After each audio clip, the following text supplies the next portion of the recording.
Hello everyone. Today we are going to do standard 9th geometry chapter number 3 theorems. Exercise 3.1 and 3.2 is been completed before. You all can check the description box. The link will be given below. Okay children. So before starting I would like to explain tell you all that we have started with our live sessions.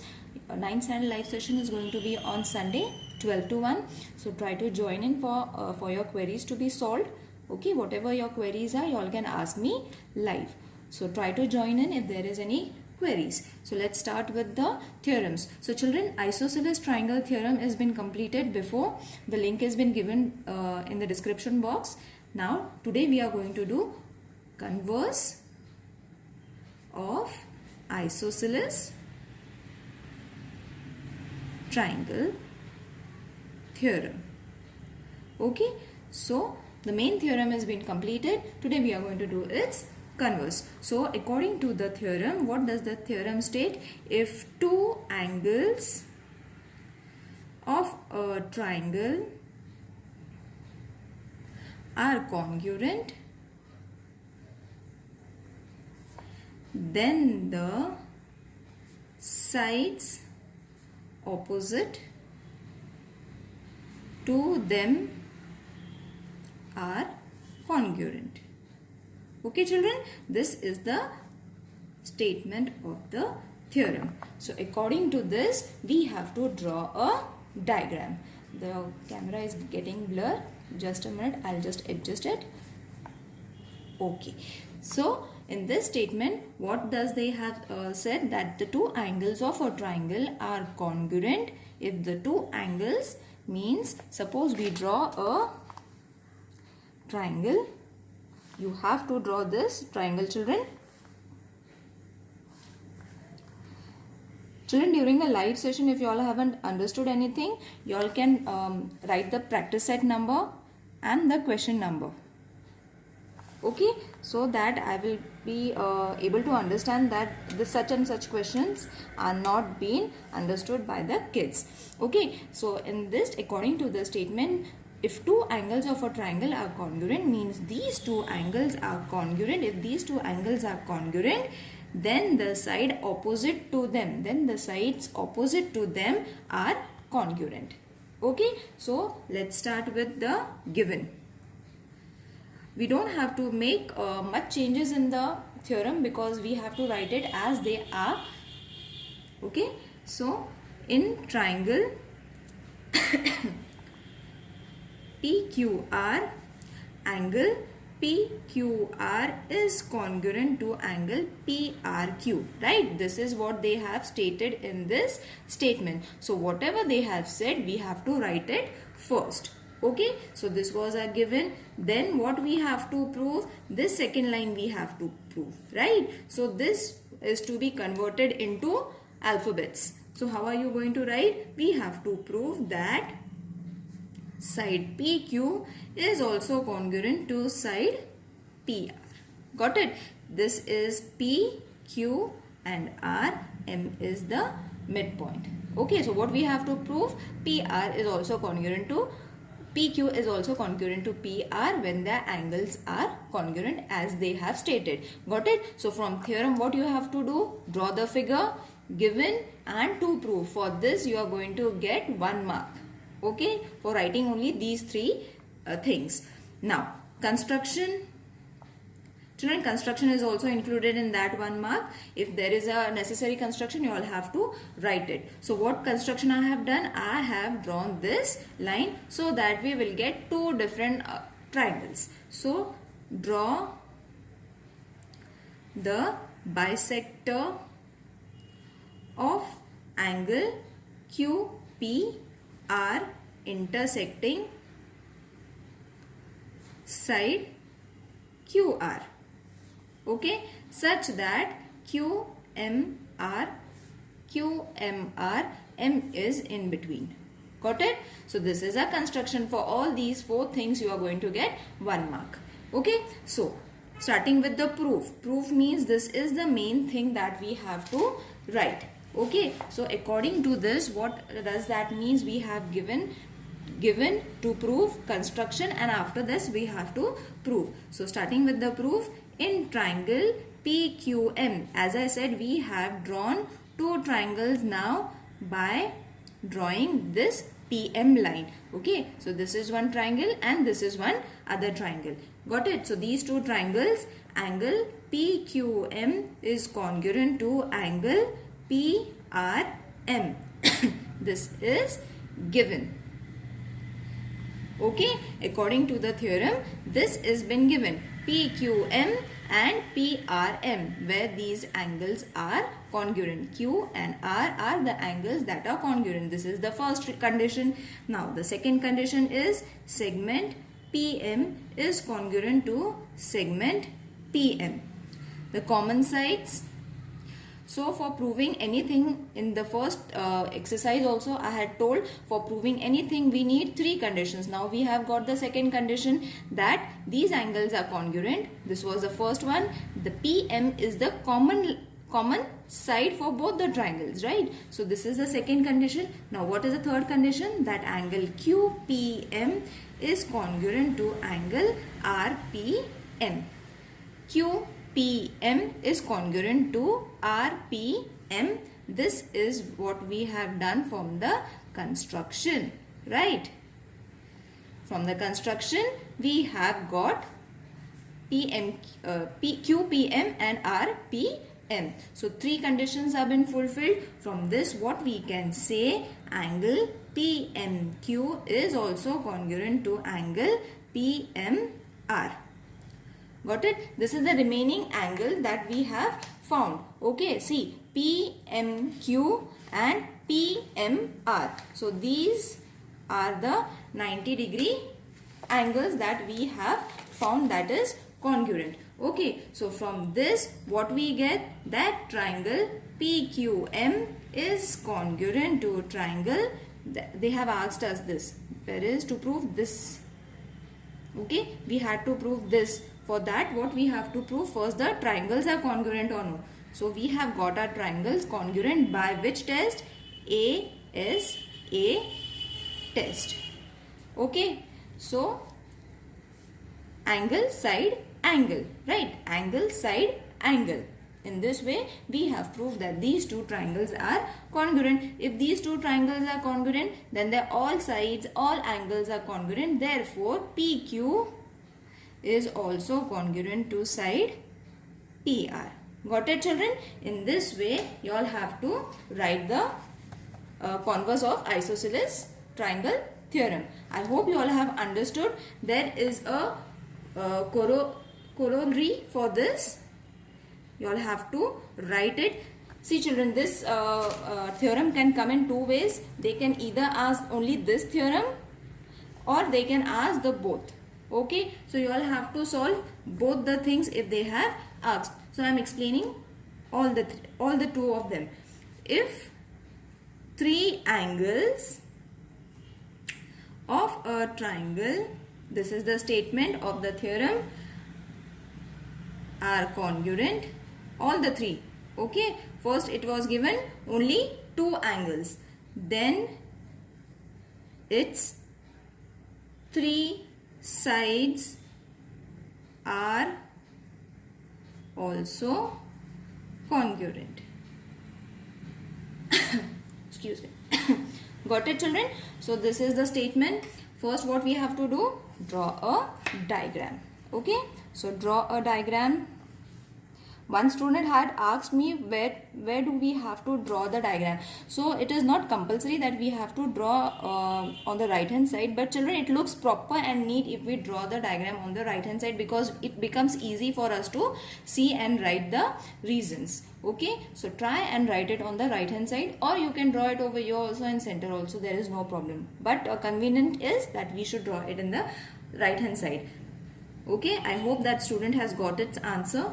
So given what they have given, in triangle ABC, angle A is congruent to angle B is congruent to angle C. Got it? So this is given. Now to prove, what we have to prove, according to the first thing we have wrote, that was been given. Now what we have to prove, three sides are also congruent. So we have to write the three sides, that is AB is congruent to side BC is congruent to side AC. Got it? So according to this, what we have with us, that side, this is the triangle ABC and all the angles are congruent. We have to prove that all these sides are also congruent. So side AB is congruent to side AC. Okay. From where did we got this? We got this from the converse. Just now we had learned it, isn't it? Isosceles triangle theorem. Okay children. From the converse we got this statement, isn't it? We just now proved these sides are congruent, right?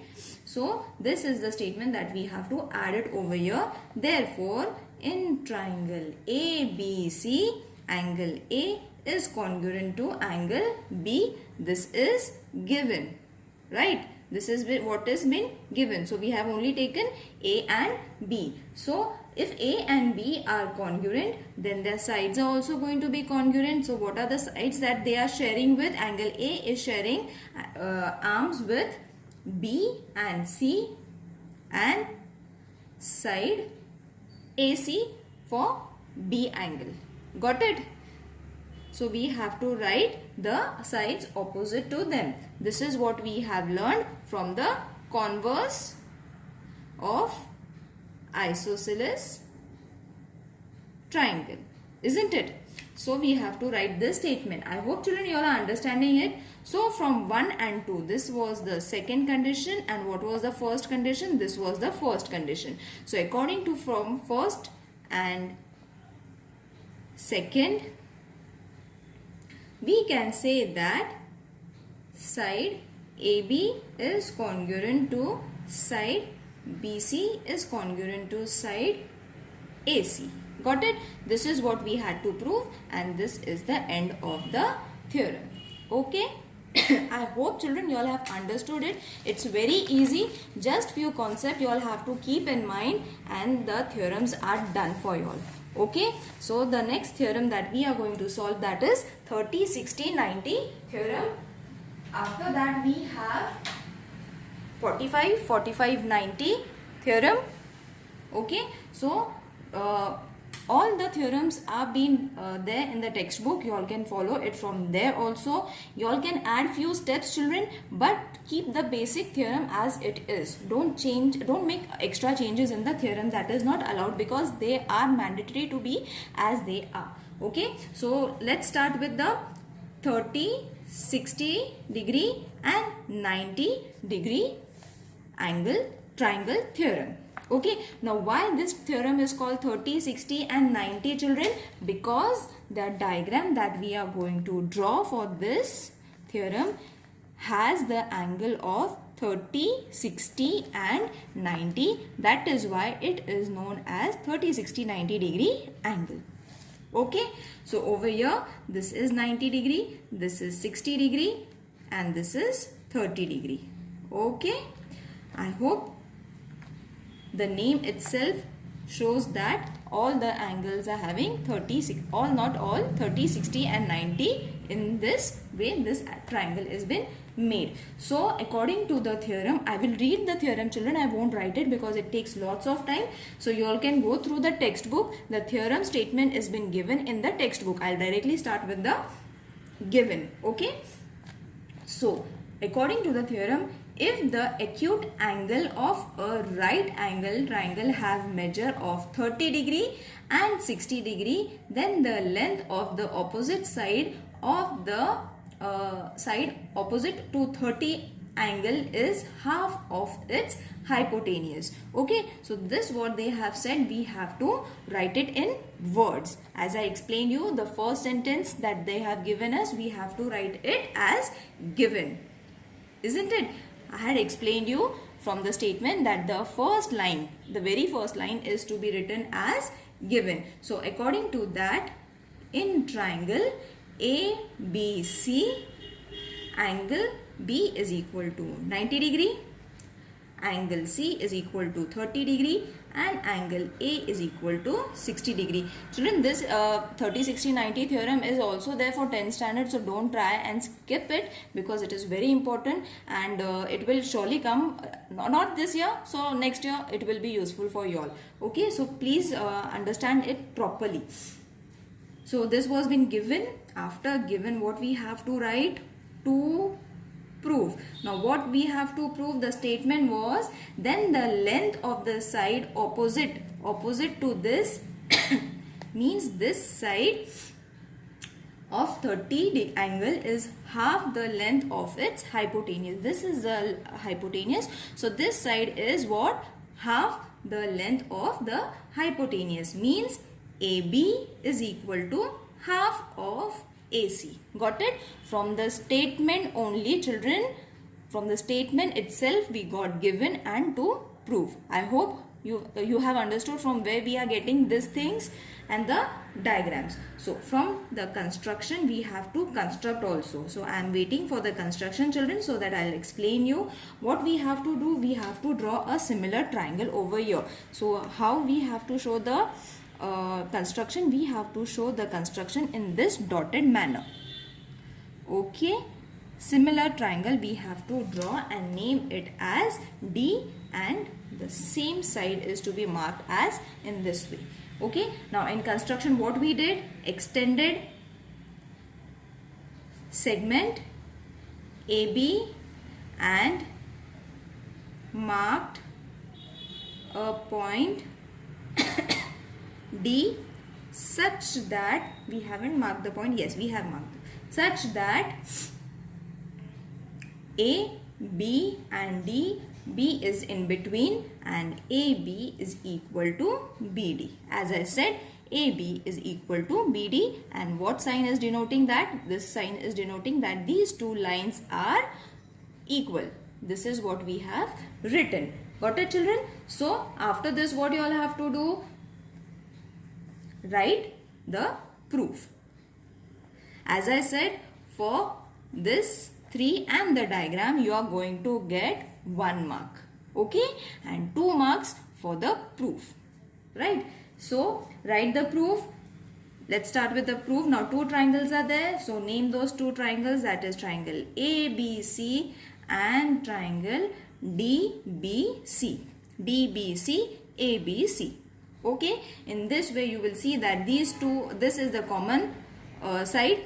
These sides are equal, that has been given, and the angles, if this is 30, this is going to be 30. If this is 90, this is going to be 90. If this is 60, this is going to be 60. So you have to be mentally prepared for this diagram, that what are the sides, what are the angles that are equal, so that you have to write it. Got it? Now as I showed you, that only we have to write it in words. So starting with the AB. Segment AB is congruent to segment DB. Right? This is what I had explained you first. Then go to the angle. Angle ABC is congruent to angle DBC. ABC, DBC. Why? They both are forming 90 degree angle. Right? So we have to write forming 90 degree. Got it, children? As I explained you, sides, this is the common side, these 2 angles are 30 and this is 60. These 2 are hypotenuse and these 2 sides are equal from the construction. Okay, so first condition, second condition, and now the third condition, that is segment BC is congruent to segment BC because of common side. Got it, children? Now only I have explained. So 3 conditions have been stated. We have got our 3 conditions. From these 3 conditions, we can say that ABC is congruent to triangle DBC by which test? SAS test. Got it? So this is been done. Okay. Now after this, what we have to write? Therefore, angle BAC is congruent to angle BDC from corresponding angle of corresponding congruent triangle, corresponding angle of congruent triangle. Got it? CACT, we can write it in the short form. From this what we get? Angle BAC is equal to 60 degree. Therefore, angle BAC is equal to 60 degree. BDC, sorry. As I said, if this is 60, this is also going to be 60. If this is 30, this is also going to be 60. In the same way, they have explained it. Got it? So, from this, what we can say? From this, after writing 60, also for 30 also do the same thing. Angle ACB is congruent to angle DCB. The same reason, congruent angles of corresponding triangles. From this what we get?